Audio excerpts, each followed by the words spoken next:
आम्ही शहादा तालुका स्वच्छ धान्य दुकानदार मी शासनाला असं आवाहन करतो तालुका अध्यक्ष या नात्याने गेल्या 1 महिन्यापासून संपूर्ण महाराष्ट्रभर स्वस्त धान्य दुकानदार जी वितरण प्रणाली आहे अन्नधान्याची वितरण प्रणाली शासनाने नेमून दिलेले जे दुकानदार आहेत ते गेल्या 1 महिन्यापासून जे 4G मशीन दिले शासनाने ते व्यवस्थित चालत नाही। इतका त्रास होतोय गेल्या म्हणजे एक कार निघायला जवळजवळ 1 तास लागतो आणि मग त्यामुळे आमच्या आणि ग्राहकांमध्ये खूप वाद होत आहे। मागच्या महिन्यात जवळजवळ आम्ही खूप वाद घातले, शासनाला आंदोलन केले, पत्रव्यवहार केला। मग शासनाने आम्हाला शेवटी 31 तारखेला ऑफलाईनची वाटप करण्याची परवानगी दिली, पण वाटप हे सुरळीत झालं नाही। ऑफलाईन आम्ही वाटप केलेले आहे, पण ऑफलाईन वाटप करत असताना शासनाच्या नियमानुसार जे आम्हाला मार्जिन आहे शासनाचं ते अल्प आहे, कारण हा केंद्र सरकारचा कार्यक्रम आहे।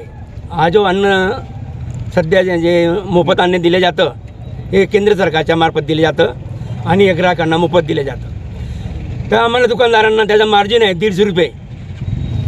असं अधिकृत माहीत पडलं शासनाकडे, महाराष्ट्र शासनाने आम्हाला GR काढला, तुम्ही ऑफलाईन वाटप करा। पण ऑफलाईन वाटप करत असताना आम्हाला फक्त केवळ 70 रुपये मार्जिन देणार आहेत ते क्विंटल। तर 70 रुपये क्विंटल मार्जिन हे आम्हाला न परवडणार आहे। आम्ही 10 ते 15 दिवस दुकान चालू ठेवतो, मजुराचा पगार, घर भाडं आणि आम्हाला दलाल की निघणार नाही, तर आम्ही वाटप कसं करायचं? लाईट बिलसुद्धा निघणार नाही। शासनाला आम्ही वेळोवेळी गेल्या 5 वर्षापासून आमचं मार्जिन वाढवून द्या आम्हाला।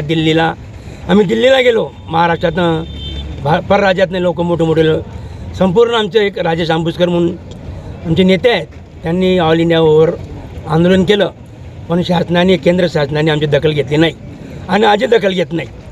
आणि गेल्या महिन्यापासून तर इतका त्रास आहे, वाटप करणं अशक्य झालं आहे। वाटप करताना आम्हाला लोक शिव्या घालतात आणि इतक्या शिव्या घालतात तर दुकानदाराला राग येतो, तो फक्त मारणे वाचून राहून जातो। चोर आहेत तुम्ही, लबाड आहेत तुम्ही, वाटप बरोबर करत नाही, आम्हाला खोटं बोलतात, आमची मजुरी पुरते, आमच्या 400 रुपये रोज आहे, तरी शासन दखल घेणार आहे की नाही? आमच्या संघटनेमार्फत आज संपूर्ण महाराष्ट्रभर आम्ही जे ई-पॉस मशीन आहे यांची अंतयात्रा काढणार असं आमच्या महाराष्ट्र प्रदेश राजेश आंबुसकर साहेब यांचा आदेश आहे।